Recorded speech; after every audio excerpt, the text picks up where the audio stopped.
Ration card धारी good news. एथर सरकार एमिति तैयारी करिवे नुआ कार्ड। वर्तमान राशन कार्ड तैयारी पई प्रस्तुति चली। पंजाब रे राशन कार्ड को नहीं अनेक समस्या देखा जाउची। एहाकु आधार करी जन कल्याण मंच रे प्रदेश अध्यक्ष गरीब लोकंक सह कथबार्ता बेले एहा कहिसंती।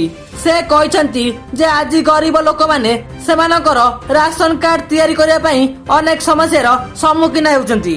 अनेक क्षेत्र रे राशन कार्ड कटा जायछि। सरकार एक कमिटी गठन करिया उचित एवं योग्य व्यक्ति को राशन कार्ड बंटन करिवा उचित। जदि जने गरीब लोक जे कौनसी जाति होई पारंती, जदि तांकर राशन कार्ड तैयारी हुए ताले तांको पिला माने सरकारी योजनार लाभ पाई परिबे।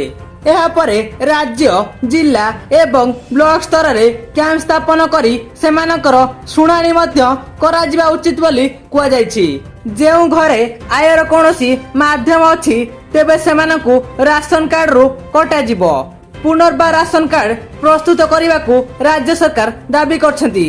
एहा परे से कहिसंती जे जदि एही समस्यार शीघ्र समाधान न हुए तेबे से चंडीगढ़ जाई राज्यर सीएम को भेटिबे। आपण जदि हम चैनल को सब्सक्राइब करनांती तेबे लाइक शेयर सब्सक्राइब करी बेल आइकन को दबाई दियंतु।